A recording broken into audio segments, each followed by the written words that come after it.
Hello students, आज मैं आपको मॉरल साइंस का चैप्टर 1 इसका नाम है मेकिंग चॉइस आपको पढ़ाने जा रही हूँ। इसका मैं हिंदी ट्रांसलेट भी कर रही हूँ। आप भी अपनी बुक में इस तरह से रीडिंग कीजिए और उसका ट्रांसलेट कीजिए, ध्यान से उसको सुनिए। Choice require careful thought because they can affect other people as well. यानी विकल्प के लिए सावधानी पूर्वक विचार की आवश्यकता होती है।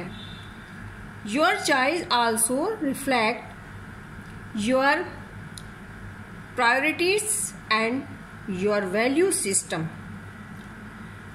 क्योंकि वे अन्य लोगों को प्रभावित कर सकते हैं। So always think before about what you choose. Read the following story. आपकी प्राथमिकताएं, आपकी पसंद भी जो है वो आपकी प्राथमिकताएं और आपके मूल्य प्रणाली को दर्शाती है। इसलिए हमेशा सोचें कि आप क्या चुनते हैं, आप क्या चाहते हैं, जो क्या सही है, ये चीज़ें आप चुनते हैं। अब इसी बात को लेके निम्न कहानी में समझाया जा रहा है। कहानी का शीर्षक है पिकिंग द मार्बल्स, मार्बल्स चुनना। It was the last day at school before the vacation. School में छुट्टी से पहले आखिरी दिन था। And the teacher had planned A surprise lesson. और शिक्षक ने एक आश्चर्यजनक पाठ की योजना बनाई थी। When all the children were seated, the teacher took out a large glass jar and placed it on her table. Teacher ने सभी बच्चों को बैठाया और शिक्षक ने एक बड़ा कांच का जार निकाला और उसे placed it on her table और उसे मेज पर रख दिया। The whole class looked at it curiously. सारी क्लास के बच्चे जो थे, सारी क्लास उसे उत्सुकता से देख रही थी। From a box on the floor, उन्होंने फर्श पर एक बॉक्स से she took fistfuls of colourful marbles. एक बॉक्स से उस कलर के रंगीन मार्बल्स से मुट्ठी भरी and start dropping them into the white mouthed jar. जो फर्स्ट पर से जो उन्होंने मुट्ठी भर के मार्बल्स निकाले थे, उन्होंने उसे चौड़े मुंह वाले एक जार में छोड़ना शुरू किया। She continued this till the jar could hold no more marbles. उन्होंने इसे जब तक डालना जारी रखा जब तक कि जार में और कोई पत्थर नहीं जा रहा था, मतलब मार्बल्स के टुकड़े जाना बंद हो चुके थे। It is full asked the teacher. शिक्षक ने पूछा कि क्या ये भर गया?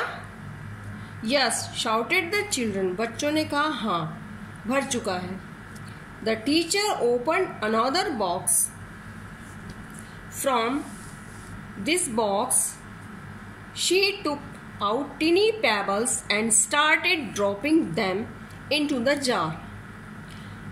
और उन्होंने, बच्चे इस बात को जो थे देख रहे थे। शिक्षक ने क्या किया, फिर एक और डिब्बा खोला। इस बॉक्स में उन्होंने छोटे छोटे कंकड़ निकाले और उन्हें जार में गिराना शुरू किया। The pebbles found their way. जो छोटे छोटे कंकड़ थे उन्होंने अपना उस जार के अंदर रास्ता ढूंढ लिया। उन्होंने अपनी जगह बना ली। Into the space between the marbles. वो मार्बल्स के बीच में थोड़ा थोड़ा उन्होंने अपनी जगह बना ली। The children smiled. बच्चे जो थे मुस्कुराए। Oh so it was a trick question. बच्चे जो थे मुस्कुराए और बोले, ओह ये तो एक मुश्किल सवाल था। दे थॉट, ये एक मुश्किल सवाल था, उन्होंने सोचा। When the jar could hold no more, pebbles the teacher asked, now is it full? अब जार में और कुछ नहीं आ सकता, ये फुल हो चुका है। यस सेड द चिल्ड्रन, बच्चों ने कहा जी सर, अब इसके अंदर अब कुछ नहीं आ सकता। But the teacher was not done yet, किंतु शिक्षक ने पूछा ही क्या ये भरा है? बच्चों ने कहा हाँ, लेकिन शिक्षक ने अभी तक हाँ नहीं कहा था। उन्होंने ये नहीं कहा था कि ये भर चुका है। She open another box full of fine sand, तभी उन्होंने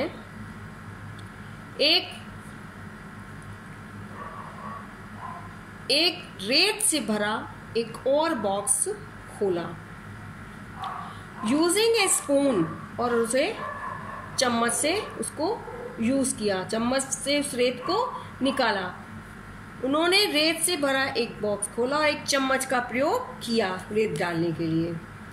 उन्होंने drop the sand into the jar, और उन्होंने क्या किया, उस चम्मच से रेत को जार में गिरा दिया। The sand found space for itself amidst the marbles and the pebbles.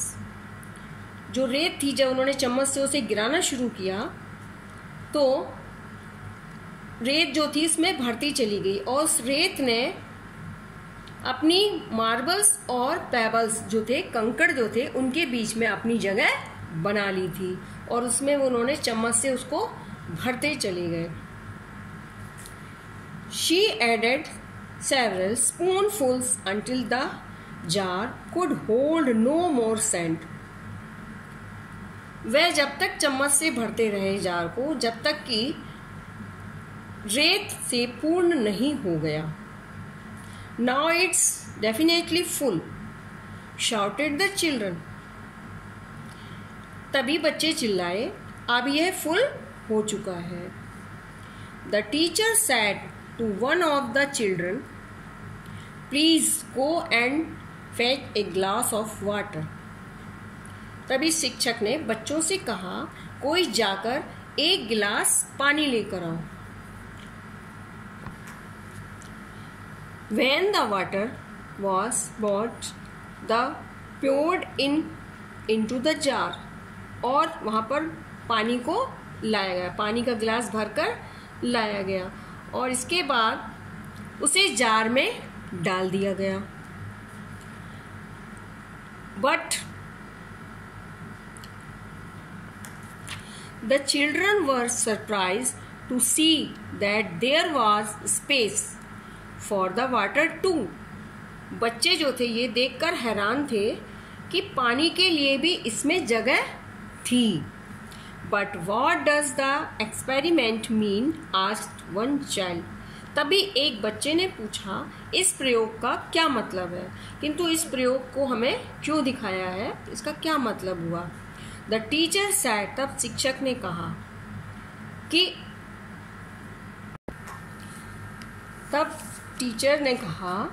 The marbles represent the really important things in our lives. जो मार्बल्स हैं वो हमारे जीवन में महत्वपूर्ण चीज़ों को दर्शाते हैं। जैसे कि कौन कौन सी इंपॉर्टेंट चीज़ें हमारे जीवन के लिए? Health, family, friends, education, love and faith. परिवार, दोस्त, शिक्षा, प्रेम और विश्वास, इन सब चीज़ों के लिए उन्होंने मार्बल को प्रेजेंट किया था उस जार के अंदर। Make sure all these got first into the jar of your life. यानी अब यह सुनिश्चित करें कि ये सभी चीज़ें जो भी आपको ये बताई गई थी, फ्रेंड्स, फैमिली, एजुकेशन, लव, कि ये सभी चीज़ें आपके जीवन में पहले भाग में आती हैं, ये सुनिश्चित करें। मतलब ये सब आपके जीवन में सबसे पहले शामिल होती हैं। The Pebbles are things like your books, stereo set और a fancy bicycle. अब जो दूसरा था पेबल्स, जो छोटे छोटे कंकड़ थे, वो क्या शो करते हैं, क्या दर्शाते हैं कि कंकड़ अपनी आपके लिए जो है उसमें जार में, वो आपकी किताबें, स्टीरियो सेट मतलब म्यूजिक सिस्टम जो होता है एक प्रकार का, या फैंसी बाइसिकल जैसी चीज़ों को दर्शाते हैं। ये आपके दूसरे भाग पर आती हैं। The sand is like an evening at the movies. और जो सैंड, जो रेत डाली गई थी उस जार में, वो किसको शो कर रही थी, किसको दर्शा रही थी कि रेत जो थी आपकी फिल्मों की शाम की तरह है। जैसे कुछ शाम को आप फिल्म देखने जा रहे हैं, टीवी देखते हैं, छुट्टियां मनाते हैं, इन सब चीज़ों को वो दर्शा रही थी। इसके बाद और वॉचिंग टेलीविज़न एंड हॉलीडे, जैसे छुट्टियां मनाने जाते हैं, आप टीवी देखते हैं, कुछ भी इस तरह के मनोरंजन पूर्ण कार्य करते हैं, वो सैंड जो थी उन चीज़ों को दर्शा रही थी। But remember that if you fill the jar with sand and pebbles first. लेकिन यदि आप रेत और कंकड़ को जार में पहले भर देते हैं, जो रेत और कंकड़ हैं जो आपने सेकेंडरी में और थर्ड में देखा था, उसको यदि आप पहले डाल देंगे इसके अंदर, यानी जो आपकी जो दूसरी और तीसरे नंबर पे चीजें दर्शा रही थी, जैसे कि दूसरे नंबर पे आपको क्या दर्शाया था कि आपकी किताबें, स्टूडियो सेट या फैंसी साइकिल, और तीसरे नंबर जो सैंड थी वो क्या था, टीवी, मनोरंजन की जो चीजें थी, छुट्टियां मनाना और फिल्में देखना, इन सब चीजों को दर्शा रही थी। अगर ये दोनों चीजें माने पेबल्स और सैंड, इनको यदि हम जार में पहले डाल देते हैं तो first there will be not room for the marbles. तो क्या होता है, तो पत्थरों के लिए, मार्बल्स के लिए, जो आपके लिए फर्स्ट प्रायोरिटी है, सबसे पहली प्राथमिकता है, उसके लिए जगह नहीं बचेगी। What about the water? asked the one child. तभी एक बच्चे ने पूछा कि पानी के बारे में क्या है, पानी हमें क्या दर्शा रहा है उस जार के अंदर। तब उन्होंने कहा, टीचर ने, the teacher smiled and said, तभी टीचर मुस्कुराए और उन्होंने कहा, water stand for values like love, trust and caring. पानी जो है हमें प्यार जैसे मूल्यों के लिए दर्शाता है, यानी पानी जो है प्यार, भरोसा एवं देखभाल जैसी चीजें जो हमारी केयर करती हैं, इन चीजों को दर्शाता है। The water is the caring touch that you must bring to everything you do in life. यानी इन सब चीजों का हमें ध्यान रखना। पानी हमारी देखभाल करता है, स्पर्श है हमारा, जिसे आपको जीवन में हर काम में लाना होगा, हर काम में उपयोग करना होगा। Otherwise it will become dry and joyless. तो ये नहीं, अगर हमने पानी को जो हमारी केयर कर रहा है, केयर के रूप में है, अगर हमने उसको नहीं अपनाया तो हमारा जीवन कैसा हो जाएगा, उदास एंड कैसा हो जाएगा, उदास हो जाएगा और सूखा। जैसे किसी पानी के बिना कोई चीज सूख जाती है, उसी प्रकार से हमारा जो जीवन है हमारा वह उदास हो जाएगा और जॉयलेस हो जाएगा। अन्यथा पानी हमें जो है इस तरह से दर्शा रहा है। ये सारी चीजें जो हमारे जीवन में है, इनको फर्स्ट, सेकंड, थर्ड, फोर्थ इस प्रकार से मार्बल के रूप में उन्होंने, टीचर ने उसको दर्शाया।